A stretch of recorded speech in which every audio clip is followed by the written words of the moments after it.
Hi everyone, नमस्ते। तो ये यूनिट 2 की वीडियो 2 है जो कि टीचिंग और रिसर्च एप्टीट्यूड के क्वेश्चन से रिलेटेड है।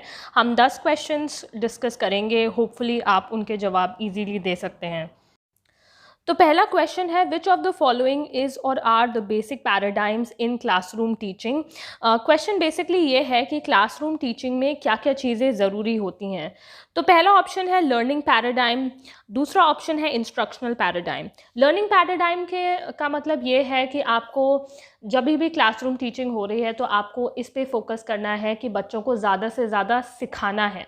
दूसरा ऑप्शन है इंस्ट्रक्शनल पैराडाइम, जहाँ पे टीचर को ये भी फोकस करना चाहिए कि ये इंस्ट्रक्शंस देते रहने चाहिए बच्चों को कि किस तरीके से क्या चीज़ हैंडल करनी है। ओके, तो क्लासरूम टीचिंग में दोनों ही बहुत ज़्यादा नेसेसरी हैं, क्योंकि सीखना तो ज़रूरी है ही, पर बच्चों को ये सिखाना भी ज़रूरी है कि कैसे क्या करना है। इंस्ट्रक्शंस देते रहने चाहिए। तो इसका आंसर हो जाएगा both A and B. I hope आपने इसका सही आंसर दिया होगा। तो जो इस तरीके के क्वेश्चंस होते हैं मोस्टली उनका आंसर मतलब सारे ही ऑप्शंस रेलेवेंट होते हैं क्वेश्चन को। तो ये इस टाइप के क्वेश्चन काफ़ी इजी होते हैं, क्योंकि सारे ही ऑप्शन इस तरह से बनाए गए हैं कि वो क्वेश्चन के लिए सही आते हैं। तो इसलिए आपको ऐसे क्वेश्चंस में कंफ्यूज नहीं होना है, बल्कि ये क्वेश्चंस कंपैरेटिवली ज़्यादा इजी होते हैं। दूसरा क्वेश्चन है, the prime requirement to become a good teacher is to have, यानी कि एक गुड टीचर या एक अच्छा टीचर बनने की सबसे ज़्यादा महत्वपूर्ण रिक्वायरमेंट क्या होती है। तो ऑप्शंस आप देख लीजिए। इसका आंसर होगा सब्जेक्ट नॉलेज। अगर आप एक अच्छे टीचर हैं तो इसका मतलब ये है कि आपके पास सब्जेक्ट की अपनी अच्छी नॉलेज है। जिस टीचर के पास अपने सब्जेक्ट के ऊपर ही पकड़ नहीं है वो टीचर कभी भी अच्छा टीचर नहीं कहला सकता। तो एक अच्छे टीचर का जो सबसे ज़्यादा महत्वपूर्ण फसेट होता है, जो सबसे ज़्यादा महत्वपूर्ण रिक्वायरमेंट होता है, वो ये है कि उसको अपने ही सब्जेक्ट की बहुत अच्छी नॉलेज होनी चाहिए। तो जो तीसरा क्वेश्चन है वो ये है कि विच of the following statements is or are not true. मतलब क्वेश्चन पूछ रहा है कि इन ऑप्शंस में से कौन सा ऑप्शन सही नहीं है। तो ये एक्चुअली क्वेश्चन जून 1997 यूजीसी नेट में आ चुका है, इसलिए मैंने इस क्वेश्चन को इंक्लूड किया। तो पहला ऑप्शन है teaching is just an art, यानी कि टीचिंग सिर्फ एक आर्ट है। तो ऐसे स्टेटमेंट्स जो बहुत ही एक्सट्रीम होते हैं, जिसमें ओनली वर्ड जुड़ा हुआ है या जस्ट वर्ड जुड़ा हुआ है, वो मोस्टली गलत होते हैं। तो टीचिंग एक सिर्फ एक आर्ट नहीं है, टीचिंग एक साइंस भी है। तो इस तरीके से ये क्वेश्चन ऐसे स्टेटमेंट्स हमेशा गलत हो जाते हैं। तो पहला ऑप्शन तो डेफिनेटली गलत है। बी ऑप्शन है teachers can be trained only. अब अगेन यहाँ पे एक एक्सट्रीम स्टेटमेंट है, ओनली दिया हुआ है, ये बिल्कुल ही गलत है। कुछ जो लोग होते हैं उनमें टीचिंग की क्वालिटीज़ इन्नेट होती हैं, बचपन से ही उनमें एक्सप्लेनेशन की क्वालिटी बसी होती है। इसलिए ये कहना कि teachers can only be trained, ये एक गलत ऑप्शन है, तो ये भी गलत हो जाएगा। सी है टीचर्स आर बॉर्न। अगेन ये दूसरे स्टेटमेंट की तरह ही है, टीचर्स सिर्फ बॉर्न नहीं होते हैं। मतलब ऑफकोर्स कुछ लोगों में टीचिंग क्वालिटी बचपन से होती है, पर कुछ लोगों को ट्रेन भी किया जा सकता है अच्छा टीचर बनने में। तो सी ऑप्शन भी गलत हो जाएगा, इसलिए इसका आंसर होगा D, all of the above, यानी कि ये सारे ही स्टेटमेंट्स गलत हैं। इस तरीके के क्वेश्चन में आप याद रखिए, जो भी एक्सट्रीम स्टेटमेंट्स हैं जिसमें ओनली, जस्ट, इस तरीके के शब्द जुड़े हुए हैं, वो मोस्टली ऐसे स्टेटमेंट्स गलत होते हैं। तो नेक्स्ट क्वेश्चन है कि the most desirable skill of a teacher is. तो जो टीचर का सबसे ज़्यादा महत्वपूर्ण स्किल है, जो सबसे ज़्यादा इंपॉर्टेंट चीज़ एक टीचर में होनी चाहिए, वो क्या है। तो पहला ऑप्शन है make the students understand what the teacher says. मतलब टीचर को अपनी बात स्टूडेंट्स तक इजीली पहुंचाना, इस तरह से पहुंचाना कि स्टूडेंट्स को सब कुछ समझ में आए कि एक टीचर क्या कह रहा है। दूसरा ऑप्शन है कवर द प्रिस्क्राइब्ड सिलेबस, यानी कि जो भी कोर्स का सिलेबस है उसको पूरा कवर करना।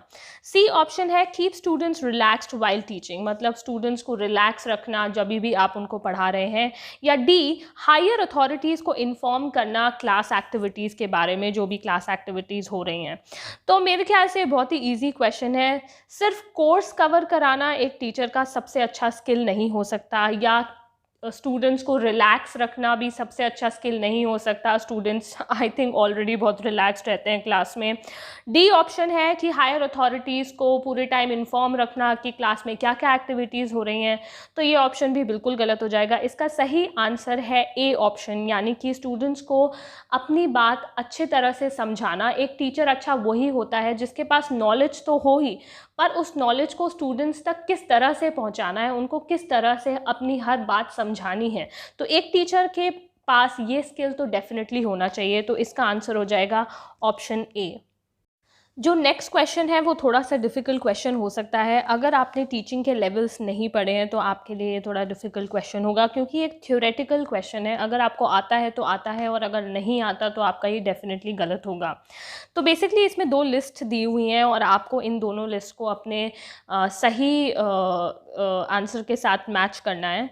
तो पहली लिस्ट में लेवल्स ऑफ टीचिंग दी हुई हैं। आपको पता होगा, अगर आपने पढ़ा है, कि टीचिंग के 3 लेवल्स होते हैं। तो इन तीनों लेवल्स को दिया गया है और सामने दिए हुए हैं लोगों के नाम जिन्होंने इन लेवल्स को डिवाइस किया है, यानी इन लेवल्स के बारे में थ्योरीज दी हैं। तो पहला जो लिस्ट में दिया हुआ है वो है मेमोरी लेवल। तो मेमोरी लेवल एक्चुअली में हर्बर्ट ने डिवाइस किया था। हर्बर्ट एक साइकोलॉजिस्ट हैं, एक साइंटिस्ट हैं, जिन्होंने इस लेवल को समझा और इसके बारे में बताया। अंडरस्टैंडिंग लेवल मॉरिसन ने दिया था। तो जो मॉरिसन की थ्योरी है वो अंडरस्टैंडिंग लेवल ऑफ टीचिंग के बारे में बताता है। और तीसरा है रिफ्लेक्टिव लेवल, जिसको हंट ने दिया था। तो अगर इनको करेक्टली मैच करें तो ए का 1 हो जाएगा, बी का 2 हो जाएगा और सी का 3 हो जाएगा। तो यानी कि इसका आंसर हो जाएगा ऑप्शन ए। तो इसको करेक्ट कर लीजिए। इनके बारे में इन तीनों लेवल्स के बारे में मैं नेक्स्ट क्वेश्चन में एक्सप्लेन करूंगी डिटेल में। तो जो नेक्स्ट क्वेश्चन है वो लेवल्स ऑफ टीचिंग के ऊपर ही है और आपको इनका सीक्वेंस बताना है। यानी कि जब टीचर पढ़ा रहा है तो उसे स्टूडेंट्स को किस सीक्वेंस में पढ़ाना चाहिए। तो बेसिकली मैं आपको आंसर पहले ही बता देती हूँ। आंसर इसका होगा, सबसे पहले मेमोरी लेवल आता है, फिर अंडरस्टैंडिंग लेवल आता है और फिर आता है रिफ्लेक्टिव लेवल। तो इसका आंसर हो जाएगा option A. Basically memory level वो लेवल होता है जब टीचर अपने स्टूडेंट को सिर्फ एक फैक्ट बता रहा है। जैसे कि आपने फिजिक्स में एक फैक्ट पढ़ा होगा कि ऑपोजिट ऑपोजिट अट्रैक्ट, ठीक है, ये एक फैक्ट है, आपने स्टूडेंट्स को बता दिया।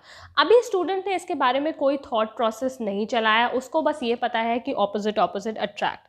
दूसरा लेवल आता है अंडरस्टैंडिंग लेवल।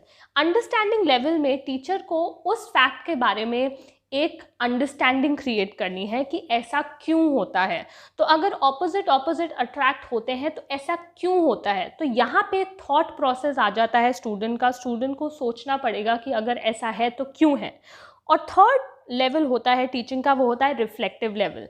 रिफ्लेक्टिव लेवल में ये होता है कि आपको कोई चीज़ की नॉलेज है, उस नॉलेज को आप अपने रियल लाइफ में कैसे अप्लाई करोगे, वो होता है रिफ्लेक्टिव लेवल।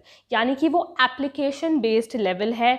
उसमें आप अपनी नॉलेज को कोई भी सिचुएशन में अप्लाई करने की कोशिश करोगे। तो इस तरह से ये 3 लेवल्स होते हैं टीचिंग के। पहला लेवल होता है मेमोरी लेवल, जहाँ पे आपको किसी चीज़ के बारे में जस्ट जानना है। दूसरा लेवल है अंडरस्टैंडिंग लेवल, जिसमें आपको उस चीज़ के बारे में, वो चीज़ क्यों होती है, कैसे होती है, ये समझना है। और तीसरा लेवल होता है रिफ्लेक्टिव लेवल, जहाँ पे आपको उस चीज़ के बारे में जो नॉलेज आपके पास है उसको अप्लाई करना है डिफरेंट सिचुएशंस में। तो इसका आंसर हो जाएगा ऑप्शन ए। होपफुली आपको ये क्वेश्चन समझ में आ गया होगा और अगर ये एग्ज़ाम में आएगा तो आपको मदद मिलेगी। अब ये जो नेक्स्ट क्वेश्चन है ये थोड़ा डिफिकल्ट लग सकता है। अगर आप अपना थोड़ा दिमाग अप्लाई करेंगे तो ये भी इजी हो जाएगा। विच of the following is an independent variable in teaching learning process. Question ये पूछ रहा है कि टीचिंग लर्निंग प्रोसेस में ऐसा कौन सा वेरिएबल है जो किसी और वेरिएबल पे डिपेंड नहीं करता। यानी कि आप ऐसा सोचिए कि टीचिंग लर्निंग प्रोसेस पे डेफिनेटली स्टूडेंट्स हमेशा डिपेंड करते हैं। यानी कि स्टूडेंट को टीचर कैसा मिला है, स्टूडेंट को एनवायरनमेंट कैसा मिला है, इन सब चीज़ों पे स्टूडेंट की क्वालिटी डिपेंड करती है। तो स्टूडेंट्स हमेशा एक डिपेंडेंट वेरिएबल है। इंस्टीट्यूशन अपने टीचर्स और अपने स्टूडेंट्स पे डिपेंड करता है। अगर स्टूडेंट्स के अच्छे मार्क्स आ रहे हैं, स्टूडेंट्स की परफॉर्मेंस अच्छी है, तो जो इंस्टीट्यूशन है वो अपने आप पॉपुलर होगा। अगर उसके टीचर्स की क्वालिटी अच्छी है तो इंस्टीट्यूशन की डिमांड ज़्यादा बढ़ेगी। तो इंस्टीट्यूशन भी एक डिपेंडेंट वेरिएबल है। पेरेंट्स का बेसिकली स्कूल टीचिंग से, टीचिंग लर्निंग प्रोसेस में ज़्यादा कोई लेना देना नहीं है, तो पेरेंट्स इसका आंसर नहीं हो सकता। ए ऑप्शन है टीचर। अगर एक अच्छा टीचर है तो उसकी क्वालिटी, चाहे वो किसी भी इंस्टीट्यूशन में हो, चाहे वो किसी भी तरीके के स्टूडेंट को पढ़ा रहा हो, उसकी क्वालिटी हमेशा वैसी की वैसी रहती है। उसे फ़र्क नहीं पड़ता कि वो कैसे एनवायरनमेंट में है, कैसे स्टूडेंट्स के साथ है, कौन से इंस्टीट्यूशन में है, वो अपना काम वैसे ही करता है जिस तरह से उसकी अपनी क्वालिटी है।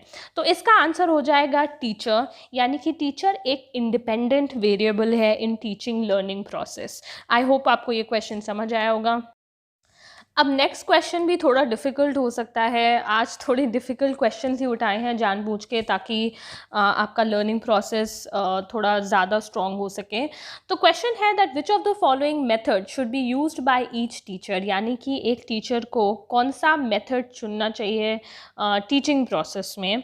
तो मैं इसका आंसर पहले ही बता देती हूँ। इसका आंसर है ए, एनालिटिकल सिंथेटिक। अब इसका मतलब मैं बताती हूँ। एनालिटिकल का मतलब है कि अगर आपको कोई भी इंफॉर्मेशन दी जाती है तो आप उस इंफॉर्मेशन को छोटे छोटे हिस्सों में बांटें और हर एक हिस्से को इंडिविजुअली समझने की कोशिश करें। एनालिसिस का मतलब ही यही होता है कि आप रीज़न करें, आप थिंकिंग करें, जो भी इंफॉर्मेशन आपको दी हुई है उसको हर तरह से समझने की कोशिश करें। दूसरा जो पार्ट है वो है सिंथेटिक। जब आप किसी एक इंफॉर्मेशन को बहुत ही गहराई से समझ चुके हैं, उसके हर एक छोटे छोटे पहलू को आप समझ चुके हैं, उस समझ के बाद आप उस समझ को किस तरह से अपने रियल लाइफ प्रॉब्लम्स में अप्लाई करेंगे, उनको डिफरेंट तरीके से यूज़ करने की कोशिश करेंगे, वो होता है सिंथेटिक। करेक्ट? तो इसका आंसर हो जाएगा ए, एनालिटिकल सिंथेटिक। बी ऑप्शन इसलिए नहीं होगा क्योंकि पहले आप सिंथेटिक इस्तेमाल नहीं करेंगे, यानी कि पहले आप अप्लाई नहीं करेंगे बाद में एनालाइज करेंगे, ऐसे नहीं होता है। पहले आप एनालिसिस करेंगे और उसे सिंथेसाइज करेंगे। तो इसलिए बी ऑप्शन गलत हो जाएगा। सी ऑप्शन ओनली है, डी ऑप्शन ओनली है, ये दोनों ऑब्वियसली गलत होंगे। तो analytical synthetic method best method होता है हर एक टीचर के लिए, जहाँ पे आप पहले स्टूडेंट्स को समझाएंगे, उसके हर एक पहलू को खोल खोल के उनको बताएंगे। उसके बाद जब उनका अंडरस्टैंडिंग क्रिएट हो जाएगा उस इंफॉर्मेशन के बारे में, फिर उस इंफॉर्मेशन को वो किस तरह से अपने रियल लाइफ में अप्लाई करेंगे, उसको सिंथेसाइज करेंगे। तो ये बेस्ट मेथड होता है टीचिंग का। तो इसका आंसर हो जाएगा ऑप्शन ए, एनालिटिकल सिंथेटिक। अब जो ये नेक्स्ट क्वेश्चन है ये थोड़ा इजी रहेगा आपके लिए। इसमें पूछ रहे हैं विच of the following reflects the nature of teaching, यानी कि टीचिंग का नेचर कौन से ऑप्शन से इजीली रिफ्लेक्ट होता है। पहला ऑप्शन है इट इज़ एन आर्ट, मैं बता चुकी हूँ कि टीचिंग सिर्फ एक आर्ट नहीं है। बी है it is a science, teaching सिर्फ एक साइंस भी नहीं है। सी ऑप्शन है it is an art as well as science. तो ये करेक्ट ऑप्शन है, सी करेक्ट ऑप्शन है। टीचिंग एक आर्ट भी है और टीचिंग एक साइंस भी है, और इसको दोनों ही तरह से हमें समझना ज़रूरी है। तो इसका आंसर है सी। अब ये जो लास्ट क्वेश्चन है ये अगेन डिफ़िकल्ट साइड में है, ये एक थ्योरेटिकल क्वेश्चन है। अगर आपको आता है तो आपको इसको सही कर देंगे। मैं आपको ये एक बोनस क्वेश्चन की तरह देखती हूँ और आपको इसका जवाब कमेंट सेक्शन में देना है और इसका आंसर मैं नेक्स्ट वीडियो में करूँगी। आई होप आपको ये क्वेश्चन आता हो और आपने इसके बारे में पढ़ रखा हो, क्योंकि ये क्वेश्चन पहले भी UGC नेट में पूछा जा चुका है। तो आज के लिए बस इतना ही। आई होप आपको आज की वीडियो पसंद आई होगी। अगर आपको लास्ट क्वेश्चन का आंसर पता है तो उसे कमेंट सेक्शन में ज़रूर लिखिएगा। वैसे मैं वो क्वेश्चन नेक्स्ट वीडियो में ज़रूर डिस्कस करूँगी, तो आप प्लीज़ नेक्स्ट वीडियो को भी फॉलो करिए और काइंडली इस वीडियो को लाइक करिए, इसको शेयर करिए, सब्सक्राइब करिए चैनल को और कमेंट करिए। अगर आपके कोई भी डाउट्स हैं तो आई विल वेलकम देम और I will try to solve all your doubts. तो until next time, bye bye.